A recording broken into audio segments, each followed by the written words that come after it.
यदा यदा हि धर्मस्य ग्लानिर्भवति भारत अभ्युत्थानम् अधर्मस्य तदात्मानं सृजाम्यहम् परित्राणाय साधूनां विनाशाय च दुष्कृतां धर्म संस्थापनार्थाय संभवामि युगे युगे।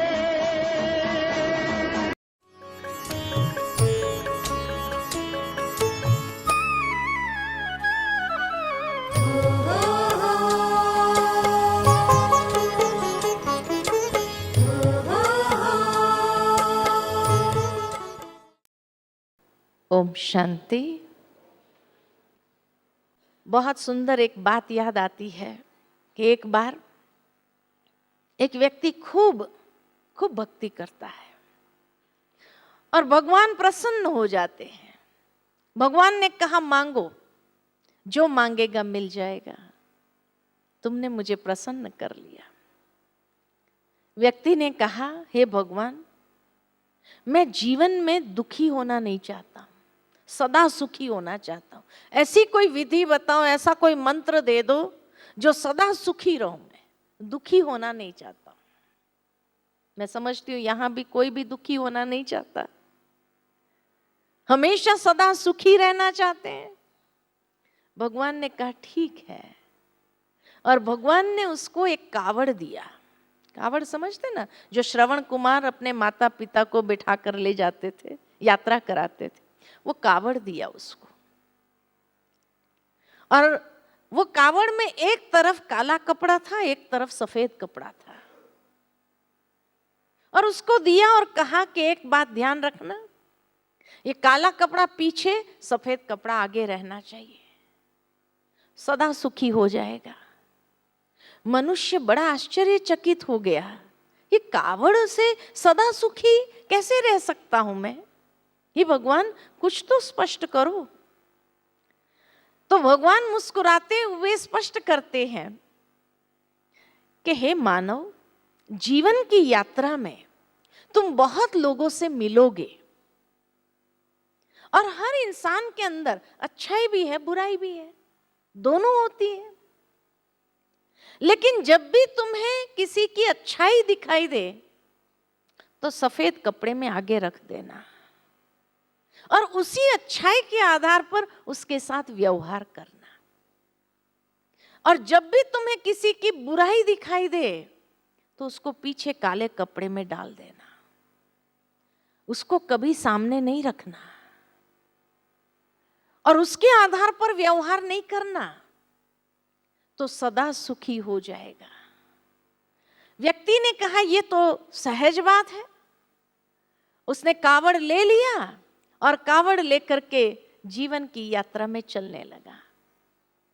जब भी किसी की बुराई दिखाई देता तो पीछे डाल देता, जब भी किसी की अच्छाई दिखाई देती सामने रख देता, और उसी के आधार पर व्यवहार करता, और सचमुच सुखी हो गया, बड़ा सुखी जीवन व्यतीत करने लगा।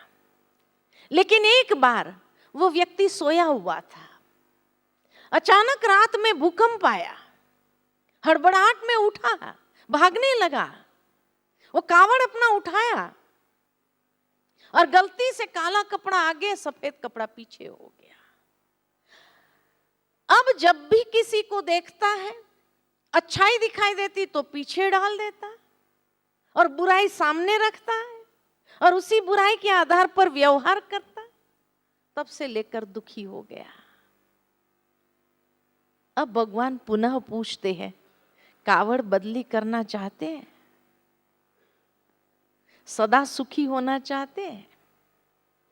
तो ये कावड़ बदली करो, सफेद कपड़ा आगे, काला कपड़ा पीछे।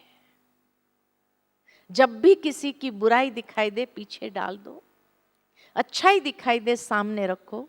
देखो, मंदिर में जाते तो भगवान से क्या प्रार्थना करते कि हे प्रभु, मेरे अवगुण चित्त न धरो, यही गाते हैं ना। आज भगवान हमें कहते हैं कि हे बंदे, तू भी किसी के अवगुण चित न धर, और चित धर्म करके उसके साथ वो व्यवहार न कर, तो सदा सुखी हो जाएगा। क्या होना चाहते? सदा सुखी होना चाहते हैं, अक्षय सुख की प्राप्ति करना चाहते हैं, तो अक्षय सुख की प्राप्ति करने के लिए कभी भी किसी के अवगुणों को चित न धरो, पीछे डाल दो, और अच्छाई को सामने रखते हुए चलो, उसके आधार पर ही व्यवहार करो। जीवन के अंदर प्रैक्टिकल कर्म के समय, व्यवहार के समय, संबंधों में जब आते हैं तब तो सदा सुखी हो जाएंगे। कितनी सुंदर बात यहाँ अक्षय सुख की प्राप्ति की विधि भगवान ने बताई कि इंद्रियों का संयम के साथ इसमें लगने का विधान है। संयम के साथ जब जीवन जीते हैं तब अक्षय सुख की प्राप्ति होती है। और फिर आगे कहा, जनक आदि ज्ञानी जन भी अनासक्त होकर सदा कर्म करते रहे। यहां जनक माना सीता के पिता जनक की बात नहीं कही गई है, लेकिन जनक माना जन्मदाता, जन्मदाता, जो हमारे स्वरूप को जन्म देते, एक दिव्य स्वरूप को जन्म देते, जो हमारे स्वरूप को निखारता है, उसको जनक कहा। और यहां जनक कौन है? तो योग ही जनक है, योग ही जनक है, क्योंकि योग का अभ्यास करके हम अपने दिव्य स्वरूप को पुनः निखारते हैं। और योग से संयुक्त प्रत्येक महापुरुष जनक हो जाता है, क्योंकि वो वही विधि बताते हैं कि योग के द्वारा अपने स्वरूप को कैसे निखार सकते हैं, कर्मों के द्वारा ही परम सिद्धि को प्राप्त कर सकते हैं। श्रेष्ठ पुरुष जो आचरण करता है, संसार उसका अनुसरण करता है, संसार उसको फॉलो करता है। इसीलिए ऐसे महापुरुषों के ऊपर बहुत बड़ी रिस्पॉन्सिबिलिटी हो जाती है कि वो अपने कर्म के ऊपर कितना अटेंशन दे, क्योंकि सारी दुनिया उसको देख रही है और उससे प्रेरित होकर के अपने जीवन के अंदर वो कर्म का आचरण करते हैं।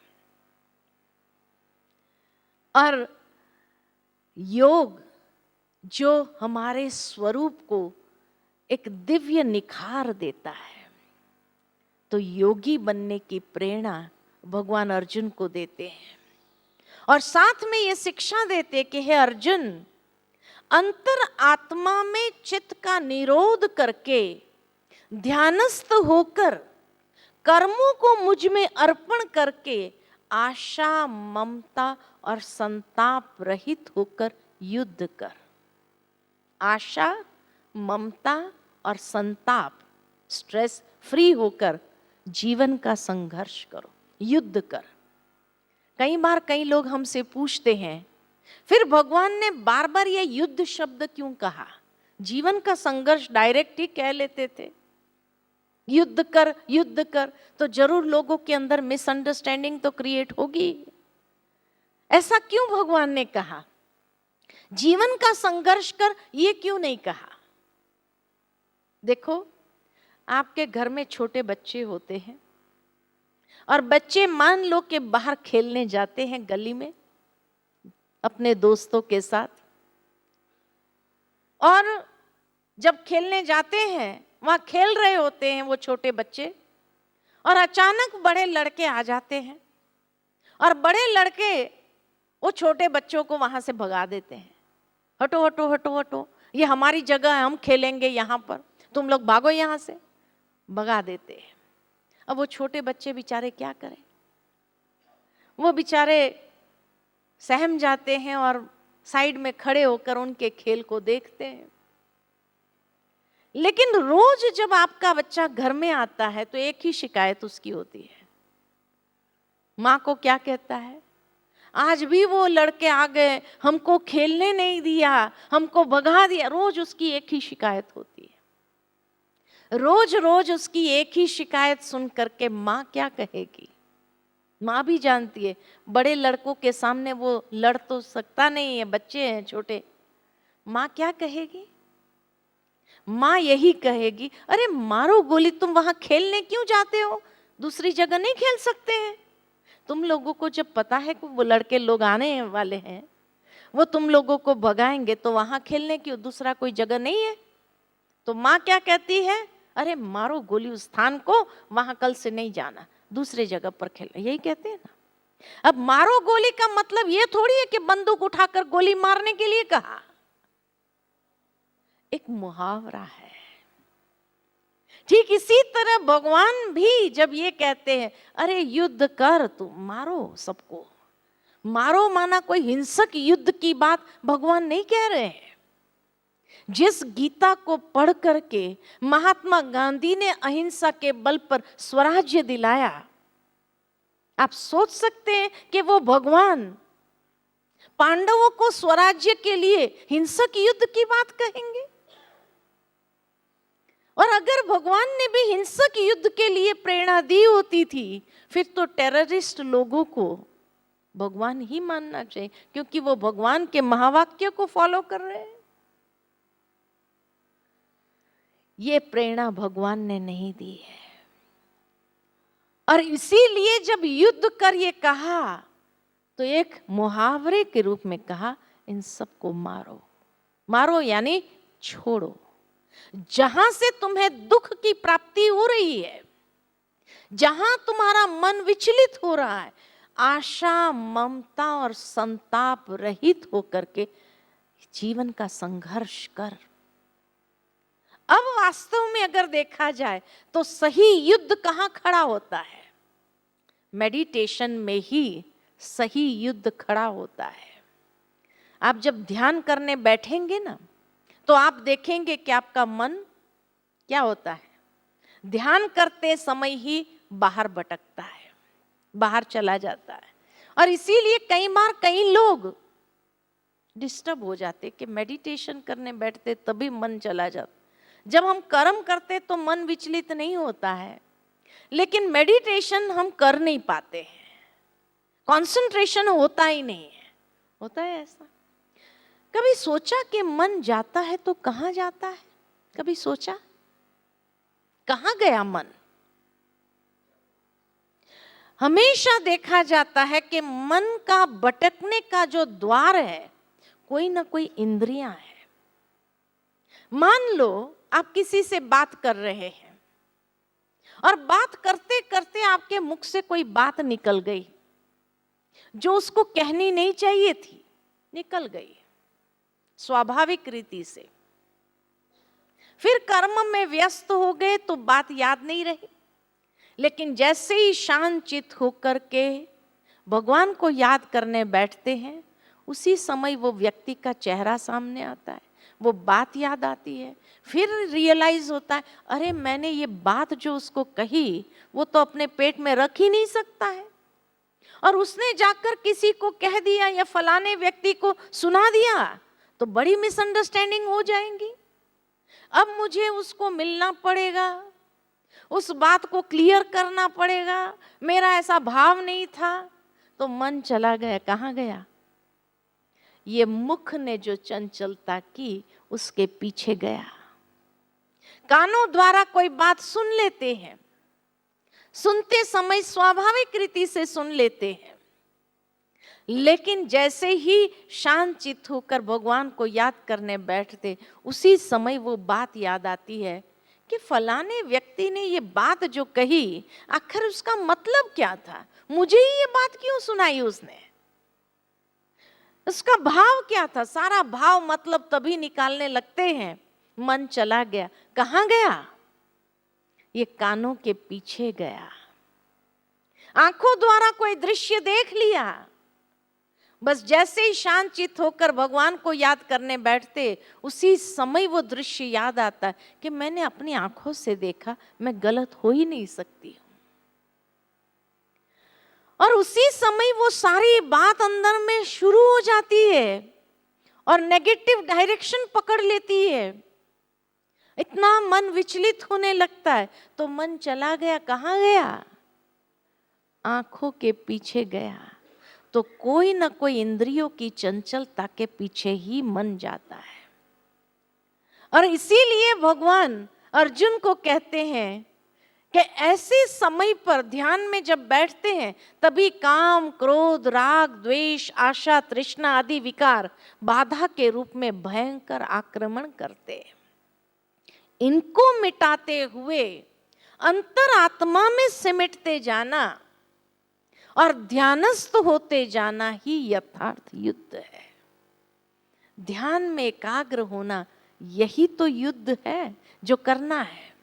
जो दोष दृष्टि रहित होकर श्रद्धा के साथ इस युद्ध में रत रहता है वह कर्मों के बंधन से छूट जाता है, वही कर्म बंधनों से मुक्त होता है। यानी इतना अपने इंद्रियों के ऊपर संयम की आवश्यकता है, तब हम कर्म बंधन में नहीं फंसते हैं। अब अर्जुन का स्वाभाविक प्रश्न जो हमारे मन में भी उत्पन्न हो सकता है, और वो प्रश्न है कि हे भगवान, ये मनुष्य किससे प्रेरित होकर पाप का आचरण करते हैं? क्यों करते हैं पाप? आप लोगों की फील्ड में हर रोज कोई ना कोई केस आता है। आप लोगों को भी ये प्रश्न होता होगा कि ये मनुष्य आखिर ये पाप क्यों करता है? आता है कि नहीं आता है?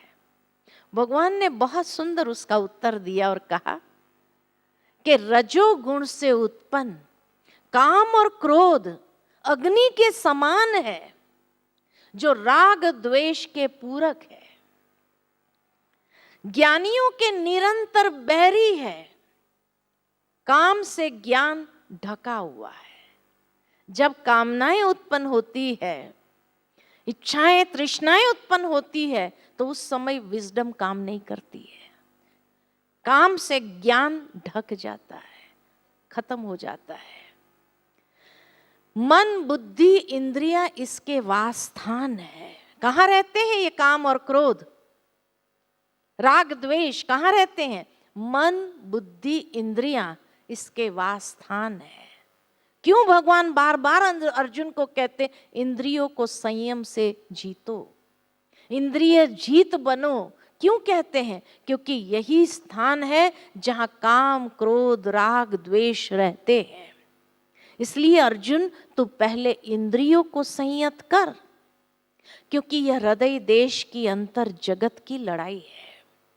यहां बहुत स्पष्ट हो जाता, यह कोई व्यक्ति के सामने युद्ध की बात ही नहीं है, यह अंतर जगत की लड़ाई है।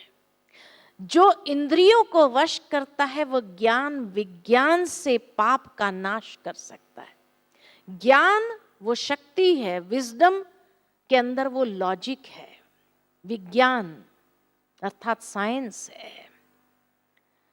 यानी हर बात स्पिरिचुअल साइंस के आधार पर जीतना है। इसीलिए कहा जाता where science ends from there spiritual science begins. Spirituality धर्म नहीं है, स्पिरिचुअलिटी एक विज्ञान है, और इस विज्ञान को समझते हुए पाप का नाश करना है। जब यह स्पिरिचुअल विजडम का उदय होता है व्यक्ति के जीवन में, तब वहां से चेंज प्रोसेस आरंभ होती है, परिवर्तन की प्रक्रिया शुरू होती है, और तब वो अपने इस अज्ञान से उत्पन्न काम, क्रोध, राग, द्वेष को जीत सकता है। कितने सरल शब्द में भगवान ने, आज अगर किसी मनुष्य को यह प्रश्न पूछा जाए, किसी महात्मा से यह प्रश्न पूछा जाए कि मनुष्य किससे प्रेरित होकर पाप का आचरण करते हैं, कितना लंबा लेक्चर मिलेगा, और उसके बाद भी समझ में नहीं आएगा कि क्या कहना चाहा। लेकिन भगवान का जवाब इतना सटीक, सुंदर, स्पष्ट। रजोगुण से उत्पन्न काम और क्रोध राग द्वेष के पूरक, मन, बुद्धि, इंद्रिय उसके वासस्थान है। इसीलिए तुम इंद्रियों को जीतो। बहुत सुंदर। तब भगवान आगे कहते, जिस प्रकार अग्नि को धुआं ढक लेता है, शीशे को धूल ढक लेता है, उसी प्रकार चेतन आत्मा पर भी काम के विभिन्न अवस्थाओं का लेप चढ़ जाता है। इसकी तृप्ति कभी नहीं होती है, वह सदैव आग की तरह दहकती रहती है। और इसीलिए भगवान ने इंद्रियों को जीतने के लिए कहा, अर्थात स्वयं को इंद्रियातीत। भगवान कहना क्या चाहते हैं, एनालाइज करने के बाद यही स्पष्ट होता है कि इंद्रियातीत आत्मनिश्चय करके व्यक्ति को चाहिए कि वो अपने मन को आध्यात्मिक पुरुषार्थ में लगाएं, क्योंकि इस आध्यात्मिक शक्ति द्वारा ही वह सदा अतृप्त रहने वाले काम वासना रूपी शत्रु को, तो यहां शत्रु कौन है? विकार, जो विकृति है, ये शत्रु है, जिसको मारने के लिए कहा, जिसके साथ में युद्ध, इसलिए संघर्ष नहीं कहा, क्योंकि वहां युद्ध ही करना पड़ता है। ये एक लड़ाई ऐसी है जिसमें लोगों को सालों लग जाते हैं साधना करते हुए। और इसीलिए हमारे शास्त्रों के अंदर दिखाया कि कई ऋषि मुनि सालों तपस्या करने के बाद जब मेनका आई, कोई अप्सरा आई, तो विचलित हो गए। यानी कितना युद्ध करने के बाद भी जीत नहीं पाए। तो साधारण व्यक्ति की तो बात ही क्या है। और इसीलिए अर्जुन को भी बार बार जब ये भगवान कहते कि तुम ये शत्रु को अपने जीवन से मारो, खत्म करो। अब अर्जुन का दूसरा सवाल जो हमारे मन में भी उत्पन्न हो सकता है, और वो सवाल क्या है, इज इट इजी? क्या सचमुच हम अपने मन, बुद्धि और इंद्रियों को संयम में ला सकते? Is it easy? आपके मन में भी ये सवाल आया होगा कि क्या ये संभव है कि गृहस्थ जीवन में रहते हुए हम अपनी इंद्रियों को संयम में रख सके? आता है ये प्रश्न? भगवान का जवाब सुनो, बहुत सुंदर बात कही है कि अर्जुन, इस शरीर से परे इंद्रियां हैं और इंद्रियों से परे मन है जो सूक्ष्म, मन से परे बुद्धि है और बुद्धि से परे तुम स्वयं सूक्ष्म, बलवान, अत्यंत श्रेष्ठ आत्मा हो। अतः स्वयं के आत्म बल को समझकर बुद्धि के द्वारा अपने मन को वश में कर इस काम रूपी दुर्जय शत्रु को मारो। इंद्रियों के द्वारा यही तो आत्मा को मोहित करता है। समझ में आया? क्या विधि बताई भगवान ने? समझा या ऊपर से गया? हाँ, समझा? हम समझा देवे। हम एक दृष्टांत के माध्यम से समझाएंगे कि एक बार एक मुसाफिर था और मुसाफिर के पास बहुत सुंदर हुष्ट पुष्ट घोड़ा था। इतना सुंदर घोड़ा, लेकिन घोड़ा चंचल बहुत था। तो वो मुसाफिर एक राजा के पास जाता है और राजा से कहता है कि हे राजन, मेरे पास बहुत अच्छा घोड़ा है, लेकिन अगर आपके पास, आपके राज्य में कोई ऐसा उस्ताद है जो इस घोड़े को वश कर सके तो मैं घोड़ा फ्री में दे दूंगा। राजा मुस्कुराने लगे और कहने लगे, अरे मेरे पास एक से एक उस्ताद है जो घोड़े को वश करना जानते हैं, कोई बड़ी बात थोड़ी है। कहा ऐसे नहीं, आप राज्य भर के सारे उस्तादों को बुला लीजिए, एक दिन निश्चित करते हैं और एक मैदान में मैं भी घोड़ा लेकर के आ जाऊंगा, खड़ा हो जाऊंगा और एक एक उस्ताद उसके पास आकर के सारी प्रजा को भी निमंत्रण देना, ताकि वो भी देखे कि एक चंचल घोड़े को कैसे वश किया जाता है। राजा ने कहा ठीक है। एक दिन फाइनल हुआ, सारे राज्य भर से उस्तादों को बुला लिया गया घोड़े को वश करने के लिए, और निश्चित दिन पर प्रजा को भी बुला लिया, जो चारों ओर बैठ गई उस मैदान के देखने के लिए कि अब उस्ताद इस घोड़े को वश कैसे करते हैं। और फिर घोड़ा लेकर के जब मुसाफिर आया और खड़ा हो गया बीच में, एक एक उस्ताद धीरे धीरे जाने लगे, लेकिन घोड़ा बहुत चंचल था, बहुत तेज दिमाग का था और बहुत शातिर था। जो कोई नजदीक आता था उसको नजदीक आने नहीं देता था। कोई आगे से आए तो दोनों पैर उठाकर उसके ऊपर अटैक कर देते थे। कोई पीछे से जाने का प्रयत्न करता, पीछे से लात मार देते थे। धीरे धीरे करके एक एक उस्ताद हार गए, वश नहीं कर पाए। जब सारे उस्ताद हार गए तो राजा को बड़ा आश्चर्य लगा कि मेरे राज्य में एक भी उस्ताद ऐसा नहीं जो एक घोड़े को वश कर सके। प्रजा को संबोधित करके पूछा कि भाई प्रजा में से कोई आगे आना चाहते हैं ये घोड़े को वश करने के लिए? प्रजा ने सोचा जहां उस्ताद नहीं कर पाए हम क्या करेंगे। राजकुमार काफी देर से ये दृश्य देख रहा था और राजकुमार ने फाइनल में कहा कि अगर आप स्वीकृति दे तो मैं जाऊं। राजा का भी पुत्र मोह था, कहा कि तू कैसे जाएगा, ये उस्ताद फेल हो गए। कहा आप मुझे स्वीकृति तो दो, शायद मैं कर सकूं। कहा ठीक है जाओ। आखिर भी राजा एक खून था। काफी देर से राजकुमार ये देख रहा था कि घोड़े को जिस दिशा में खड़ा किया था वहां से लंबी परछाई गिर रही थी और वो परछाई के नजदीक कोई जाता था तो घोड़ा भड़कता था और इसीलिए किसी को नजदीक आने नहीं देता था।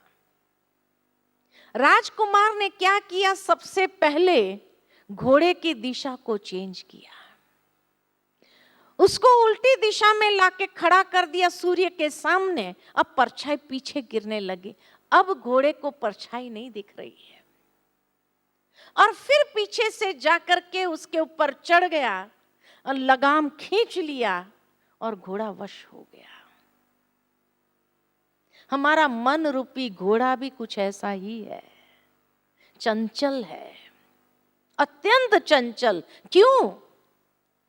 क्योंकि जिस दिशा में हमने उसको खड़ा किया है वहां अनेक परछाइयां हैं। जो कहा कर्म किए जा फल की कामना मत कर, तो ये फल की कामना की परछाई सामने है और उस परछाई को कोई अटैक करने भी आता है। एक बच्चे को भी आप देखो, कोई उसका खिलौने के नजदीक जाता है तो क्या करता है, बच्चा भी भड़क उठता है। तो हमने भी अपने मन को जिस दिशा में खड़ा किया है वहां से कामनाओं की परछाइयां हैं, फल की कामना की परछाई। और कोई उस कामना के नजदीक भी जाता है तो हम ये सोचते हैं कहीं मुझे उस कामना से वंचित तो नहीं कर देंगे ये। तो इसीलिए मनुष्य का मन भड़क उठता है, भड़कता जाता है, किसी को भी नजदीक नहीं आने देता है। इसलिए आवश्यकता है कि सबसे पहले हम अपने घोड़े की दिशा चेंज करें। जिस दिशा में खड़ा किया है, सूर्य पीछे, परछाई आगे है। सूर्य अर्थात परमात्मा, जो ज्ञान सूर्य है, तो ज्ञान सूर्य पीछे यानी विजडम पीछे है और कामनाएं आगे हैं। इसलिए ये मन रूपी घोड़ा भी उछलता रहता है, उछलता रहता है सारा दिन। आज ये चाहिए, वो चाहिए, वो चाहिए, वो चाहिए, चाहिए चाहिए की चाहना कभी पूरी होती है? पूरी नहीं हो रही। इसलिए इसकी दिशा को चेंज करना आवश्यक है। और किस दिशा में लाके खड़ा करना है? ईश्वर की ओर, सूर्य की ओर। जब सूर्य के सामने खड़े होंगे तो उसकी प्रकाश प्राप्त होगी, उसकी शक्ति प्राप्त होगी और परछाई पीछे हो जाएगी। जब परछाई पीछे हो जाएगी, सूर्य की प्रकाश मिलने लगेगी, आत्मा को अच्छा नरिशमेंट मिलने लगेगा, ताकत वाला भोजन मिलेगा। उसके बाद आत्म बल को समझते हुए उस घोड़े पर सवार हो जाओ। बुद्धि की लगाम खींच लो और बुद्धि की लगाम को जैसे खींचा तो मन रूपी घोड़ा शांत हो जाएगा। समझा? कितनी सुंदर सरल शब्द में भगवान ने बात कही कि अर्जुन, इस शरीर से परे इंद्रियां हैं, इंद्रियों से परे मन है जो सूक्ष्म है, और मन से परे बुद्धि है, बुद्धि से परे तुम स्वयं सूक्ष्म बलवान अत्यंत श्रेष्ठ आत्मा है।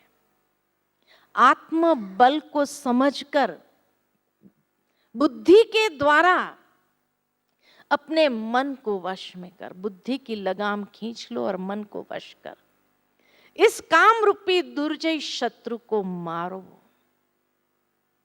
जिस दिशा में तुमने खड़ा किया है वहां अनंत कामनाएं हैं जो बार बार मनुष्य के मन को विचलित करती रहेगी और अपने जीवन के उद्देश्य से बहुत दूर चले जाएंगे और अपने जीवन को उलझा करके रख देंगे।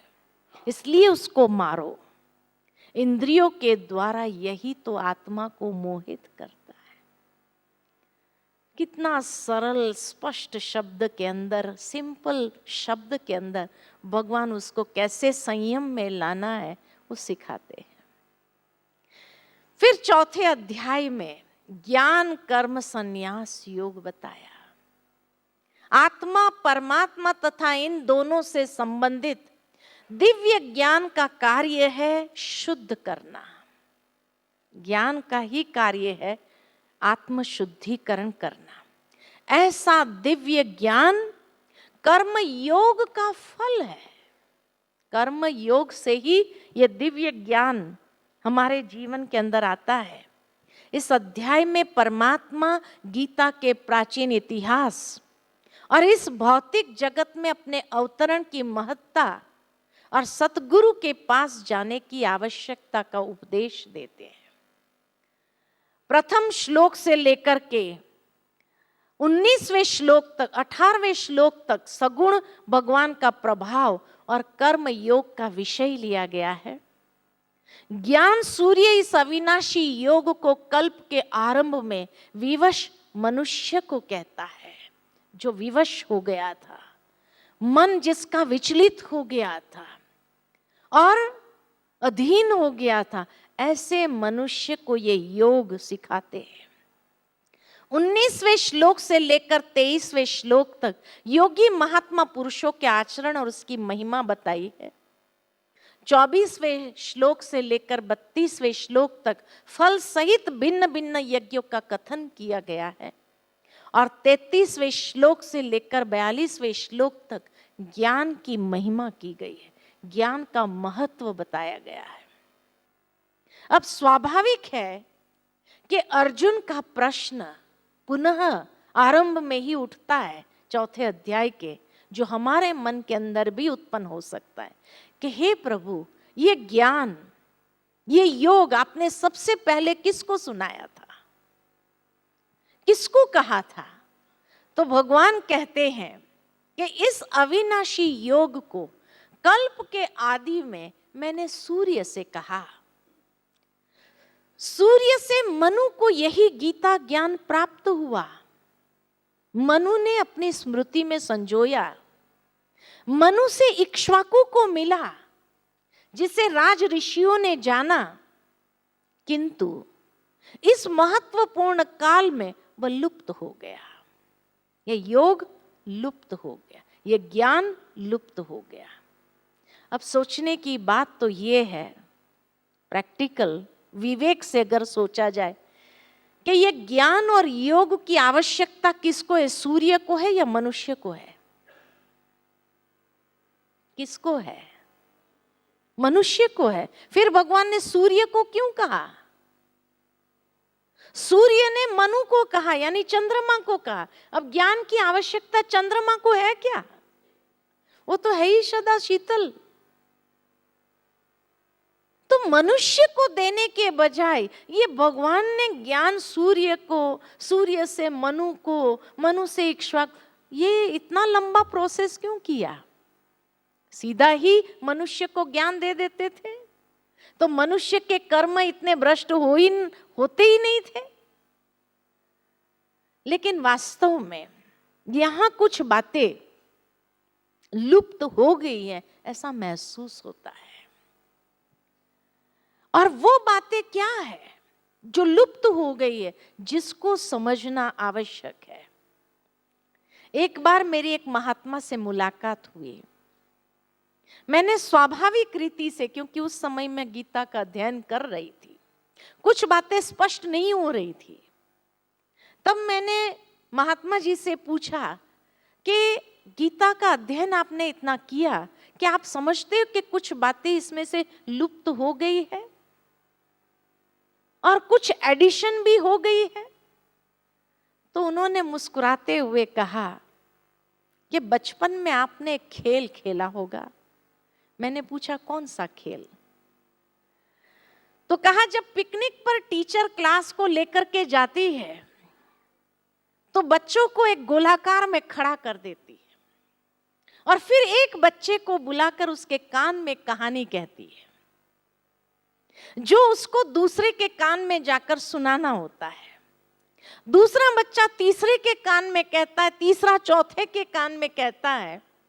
मैनेजमेंट में, कम्युनिकेशन स्किल्स में आज भी ये खेल कराया जाता है। और जब 50वें बच्चे तक वही बात आएगी तो वही रहेगी या बदल जाएगी? कहा गीता को भी लिखे 5000 साल हुए, कितनी बार इंटरप्रिटेशन हुआ। अवश्य कुछ बातें लुप्त भी हो गई, कुछ अनर्थ भी हो गया, अर्थ का अनर्थ हो गया, कुछ ग्रॉस लेवल पर आ गए और कुछ बातें कंप्लीटली चेंज भी हो गई। स्वाभाविक है ये तो, क्योंकि ये संसार का नियम है। तो ये समझना जरूरी हो गया कि भगवान ने सूर्य को क्यों कहा। वास्तव में सूर्य को नहीं कहा, लेकिन भगवान ने सबसे पहले ये ज्ञान सूर्यवंशियों को दिया। ये कुछ बैठता है अभी, अब ये पजल, ये मिस्ट्री सॉल्व हो सकती है। क्योंकि सतयुग के अंदर जो आत्माएं थी उसको सूर्यवंशी कहा जाता था। भारत में सतयुग में सूर्यवंशी आत्माएं थी। त्रेता युग को कहा जाता चंद्रवंशी। इसीलिए श्री राम को कहा जाता चंद्रवंश के राजा। दिखाते हैं कि श्री राम के पूर्वज सूर्यवंशी थे, सूर्य का तिलक लगाते थे। परंतु जहां से श्री राम आए वहां से दूसरा युग आरंभ हो गया, जिसको चंद्रवंश कहा। तो सबसे पहले यह ज्ञान सूर्यवंशी आत्माओं को दिया गया। कल्प के आदि में, आरंभ में, जब मनुष्य विवशवान थे, पिछले साइकिल में चरित्रहीन हो गए थे, विचलित थे, तब भगवान ने उसमें से जो सूर्यवंशी आत्माएं थी उनको ये ज्ञान प्रथम दिया, यानी जो सतयुगी आत्माएं थी। वो सूर्यवंशी आत्माओं ने उस ज्ञान को चंद्रवंशी आत्माओं को पास ऑन किया, यानी सतयुग से त्रेता युग तक भी आया। इसलिए मर्यादा पुरुषोत्तम श्री राम जहां थे वहां भी ये ज्ञान का एप्लीकेशन था। सोल कॉन्शियसनेस, ईगो कॉन्शियसनेस नहीं था। सोल कॉन्शियसनेस स्वाभाविक रूप से श्री राम के जीवन के अंदर देखने को मिलता था। और इसीलिए कहा जाता है सुखी था राजा, सुखी थी प्रजा, सुखी था सारा संसार, क्योंकि कॉन्शियसनेस इतनी ऊंची थी। मनु ने अपनी स्मृति में संजोया और वहां से इक्ष्वाकु को मिला, यानी द्वापर युग तक भी आया, ट्रांसेंड हुआ। लेकिन द्वापर युग के बाद जो राज ऋषियों ने जाना, फिर ये लुप्त हो गया। कली काल में ये लुप्त हो गया। कलयुग में ये ट्रांसेंड नहीं हुआ। कलयुग में आज जो हमारे पास गीता है उसको हम अपने कर्म में ट्रांसलेट नहीं कर पाते हैं, इसलिए लुप्त हो गया। तब कहा कि उसको बंद करके लाल कपड़े में रख दिया, लुप्त हो गया। और इसीलिए कलयुग के अंदर मनुष्य इंद्रियों के अधीन हो गया, बड़ा विचलित होने लगा, फ्रस्ट्रेशन में आने लगा, निराशा उदासी का शिकार बनने लगा, तनाव का शिकार बनता गया। ये सब इसीलिए हुआ क्योंकि ज्ञान लुप्त हो गया। फिर भगवान कहते हैं क्योंकि कलयुग के अंदर मनुष्य को शॉर्टकट चाहिए। और शॉर्टकट किसमें है आज दुनिया में? रिद्धि सिद्धि तंत्र मंत्र जंत्र में शॉर्टकट चाहिए, फल की प्राप्ति तुरंत। ही can not wait, he does not have patience. और जब पेशेंस ही नहीं है तो ज्ञान के माध्यम से जाएगा, लंबा रास्ता है थोड़ा, उसको शॉर्टकट चाहिए। तो तंत्र मंत्र या रिद्धि सिद्धियों का संचार होता है, जिसके प्रभाव के कारण यह ज्ञान लुप्त हो जाता है। ज्ञान कोई सुनना समझना नहीं चाहता है। अब भगवान कहते अब ये वही पुरातन योग आज मैंने तुझको कहा, जिससे सर्व को प्राप्त होगा। आज वही ज्ञान आप सबको मिल रहा है, आपके द्वारा सबको भी प्राप्त होगा, कईयों को प्राप्त होगा, क्योंकि ये वही समय है जब भगवान को पुनः इस संसार में आना पड़ता है, क्योंकि मनुष्य विवशवान हो गया। विवशवान यानी संस्कार रहित, चरित्र रहित हो गया। इसलिए कहा जाता है कि आज दुनिया में अगर सबसे बड़ी गरीबी जो है पैसे की नहीं है, सबसे बड़ी गरीबी अगर है तो चरित्र की गरीबी है, अच्छे चरित्र की गरीबी है। मनुष्य जीवन में अगर गरीबी है तो अच्छे संस्कारों की गरीबी है, पैसे की गरीबी नहीं है। भिखारियों के पास भी बड़ा बैंक बैलेंस मिलता है कि नहीं? तो गरीबी किसके पास है? चरित्र की गरीबी, अच्छे संस्कारों की गरीबी। ये गरीबी आज समाज के अंदर आ गई है, इसलिए विवशवान हुआ। तब भगवान को आकर पुनः ये ज्ञान देना पड़ता है। ओम शांति।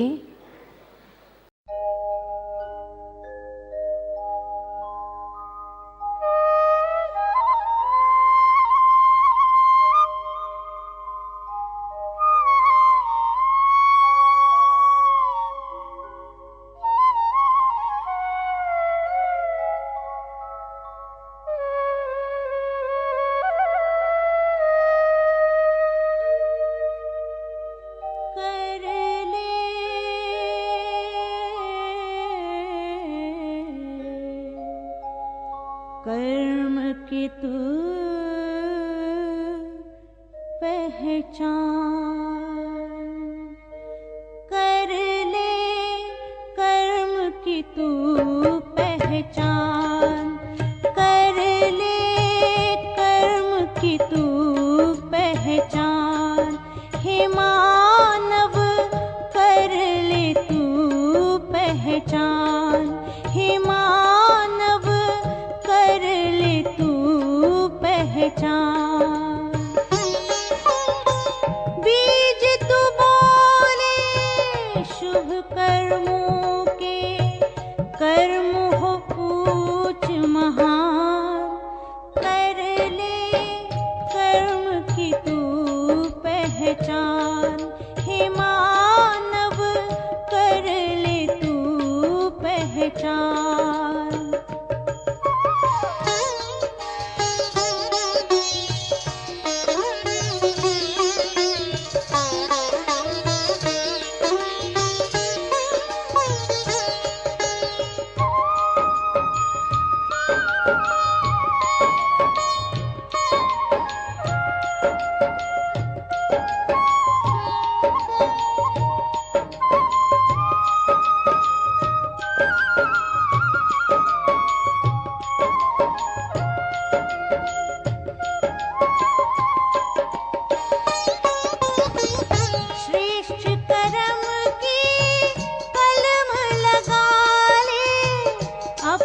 अपना जीवन दिव्य बना ले। श्रेष्ठ कर्म की कलम लगा ले, अपना जीवन